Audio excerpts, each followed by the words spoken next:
So we are down the road from Tombstone, Arizona, in the town of Bisbee.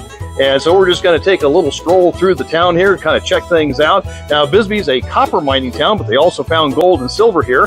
And so we're going to take a queen mine tour a little bit later on in the day. So we'll just do a little sightseeing. And this is a really great place.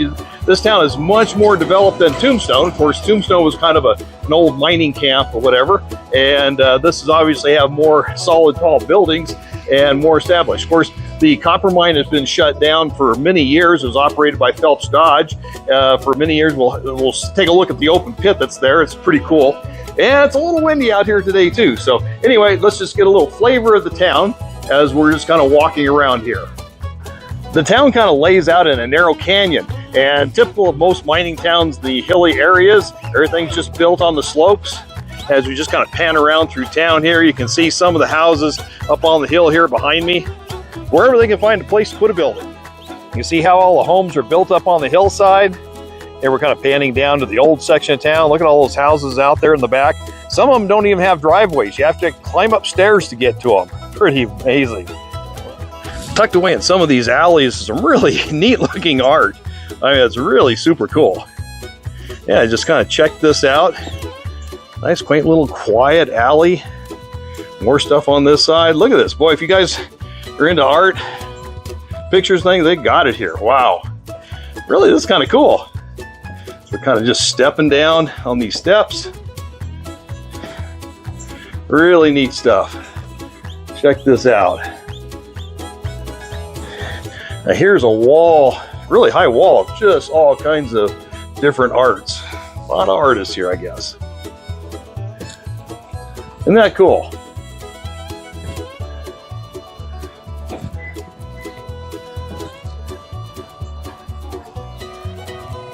Yeah, all the way up there. As we kind of turn around and take a look at where we came from, and then on the side or on the steps there, they got "Let's be better humans." Amen to that.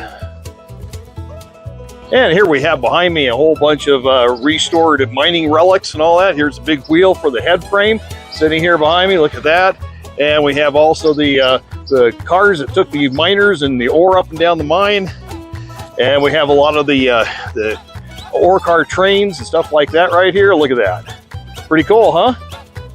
So we're walking along, all kinds of relics and decorations. You can literally spend all day here at this town. It's just full of stuff.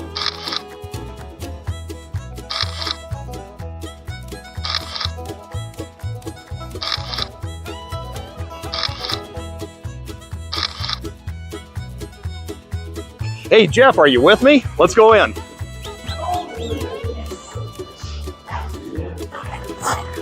Let's find a cart here to sit on. Here's our locomotive that's going to take us in. Also, guys, we're in a mountain in a tunnel with sharp rocks and wood on one side. So keep your hands painted for safety right there. If you drop anything, don't worry about it. My partner Josh is right behind it. I'll bring it back to you. Last but not least, everybody would check out that little orange motor in the front. It's got a hood sitting on the, our rock belt sitting on the hood right there. Anytime. All right, here we go. Next shift coming in.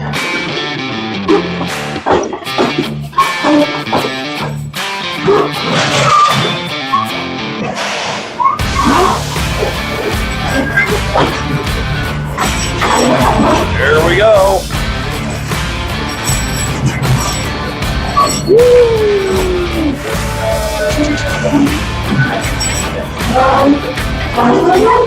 Be sure to smash that like button if you like this video. And be sure to hit the share button so you can share it with all your friends too. Going deeper into the mine. Woo!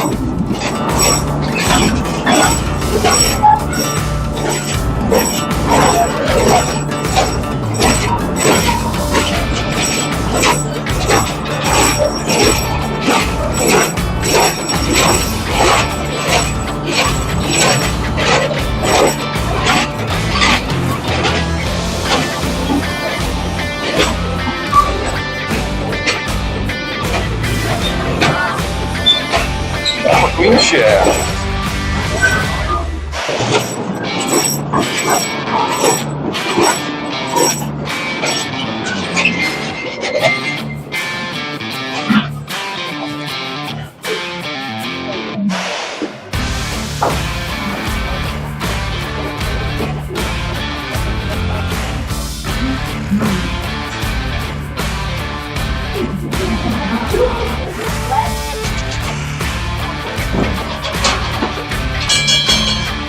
Ooh, look at that, a long way down in there. Here we go.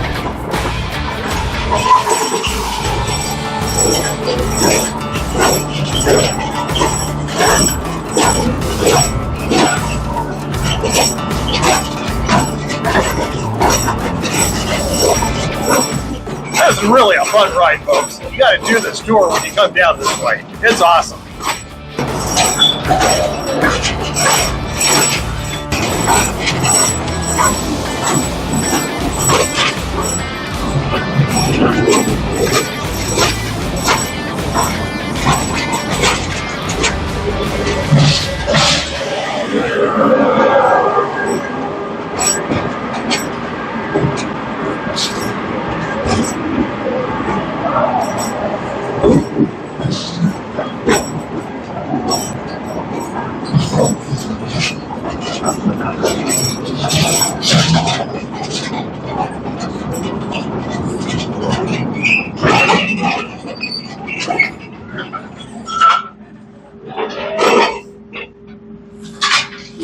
As I walk past your car, you step off the left-hand side and follow me back in this direction.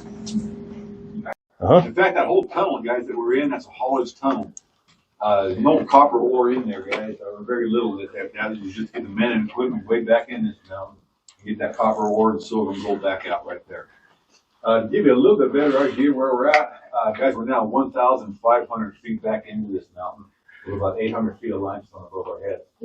Now, we didn't drop down as we came in. No way. As we came in, the mountain went up above us. That's why we're so deep right now. But definitely when the men were working back here, guys, in 1911, all that copper ore being mined up above, they would have to drop that ore down to here where we're at to get it to the outside world. Way back in 1911, the men working above are pushing these full ore cars around by hand on these rails. Any volunteers, bud? Sure. You're off your rail. I know. This is already derailed. Yeah. Anyway, they're bringing this full car and dumping ore and filling up this one big transfer chute. On the other down here, the men are pushing the empty cars around, spotting them or centering them under the chutes. Once they're centered, you get a big old long piece of pipe. Put that pipe over these handles, leverage, pull down, put about 2,000 pounds or 1 ton of ore in these cars. Shut that chute back off, and here again, push these cars out to daylight. Was that slow, labor intensive? 1911, you bet it was, guys. They needed a better way. So the next step was animal power. So here in Bisbee, they started training mules on the surface to pull forward these 1 ton cars full. Once that mule was trained, it was brought down underground. He spent his entire work, this guy's mining already, spent his entire working level of 4 or 5 years down here before ever seeing daylight again. Now, also a full-time veterinarian and a mule pooper scooper on the payroll right there. And they did not let them die or go blind either. After 4 or 5 years, they take those mules back up to the surface. Once on the surface, rehabilitate them in the sunlight and simply give these animals away to whoever needed a mule back in 1911, 1915 right there. Well, hey, Jeff, you know about this. Old honey pot. Don't you want to have one down in your drift mine? Here's kind of a drilling platform right here. Look at that.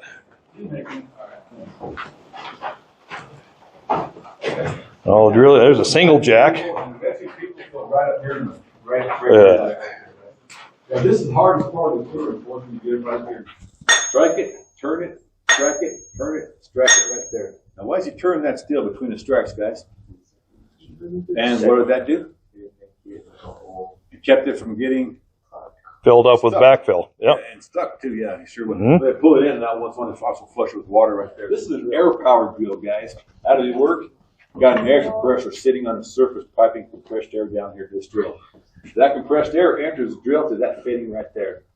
Once that compressed air gets inside the drill body, that fills a piston inside here to hammer it back and forth. It's almost like a piston in your car, not as fast, but almost like it. That piston in turn caught that drill steel and hammer back and forth and drive it right through that limestone. Now remember, the power stroke is out. When it comes back, as the game power stroke goes back out again, on the exhaust stroke, there's also a little eccentric or a rifle bar back in here. And that caused that drill to turn about a 32nd of an inch. So this drill is actually doing everything that man did by hand. Remember the strike and turn right there? Except it's doing about 100 times faster right there.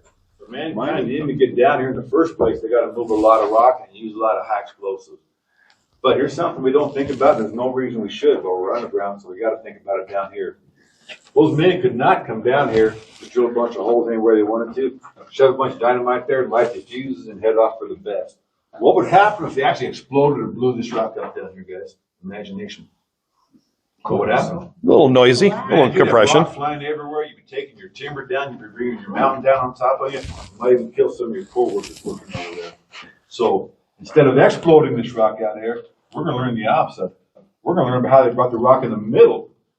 Implosion right there. It's really pretty simple and kind of cool. Out of all those holes drilled in that limestone face, ladies and gentlemen, look right in the middle.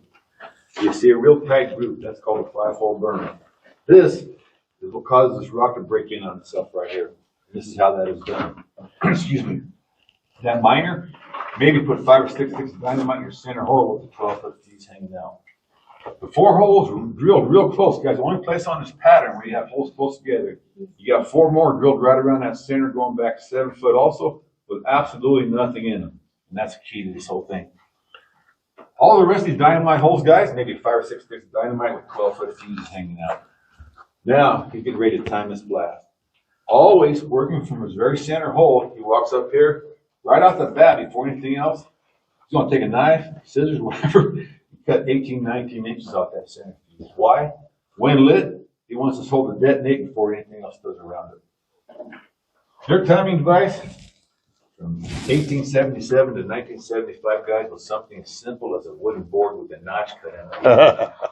He takes his shortest fuse, slides it down that notch all the way to the bottom, and leaves a 1/2 inch sticking out just like that.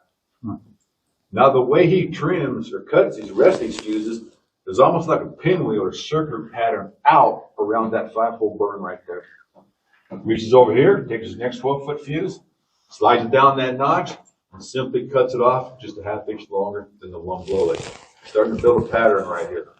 Always a circular pattern when you cut your fuses. Next 12-foot fuse, in fact, any fuse he puts in here from now on, guys, will always be cut off just a 1/2 inch longer than the one below it. Why? He wants the shortest fuse at the bottom and the longest fuse at the top up there. He may have a longer board, he may have several boards hanging here, no big deal. Because we're on a tour, for time's sake, unfortunately, we're going to pretend all the fuses are in there. To light these, he's going to pick up what looks a whole lot like a 4th of July sparkler. The correct name was hot wire igniter, but the slang name was spitter board and spitter. Slang for shooting or spitting your sparks out into your fuse. The spitter burns 1,200 degrees, guys, real intense heat. He could light this with a match or strike it like one, and then light that shortest fuse first and each longer fuse after that. Gets all his fuses lit, he breaks his thin board and lets them hang, throws down a spitter, and what does human nature tell us to do? Run! Flee fast out of here, right there, yeah. Fire in the hole. Yeah, fire in the hole. Yeah, we still have, in my days, I say fire in the hole. Guys, he's got about 6 minutes to walk out of it. What's happening here is your center cavity is continually expanding outwards in all directions. Boom, boom, boom, boom, like that. Boom, boom, boom, like that. The rock from all directions will continue to cram into and fall into that ever-expanding center cavity.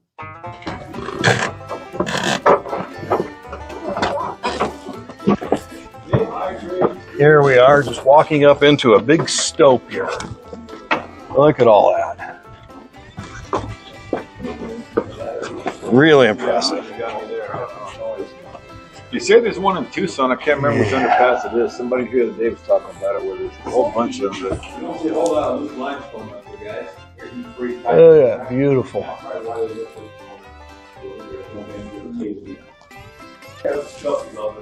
There we go. There's some more samples of malachite. That's what they were after, guys. That's what all this whole Bisbee exists and why this whole ground exists. Wow, look at all those workings down in there too. Really nice. Beautiful.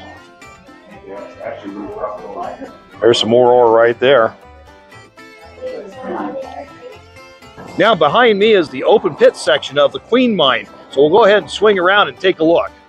We found a hole in the fence, so we can actually kind of peer through it and actually take a look at this mine. Look at that, folks. This is kind of a wide angle shot of the pit. Now underneath me here is mostly limestone. That's the white stuff. With limonite, that's the yellow stuff.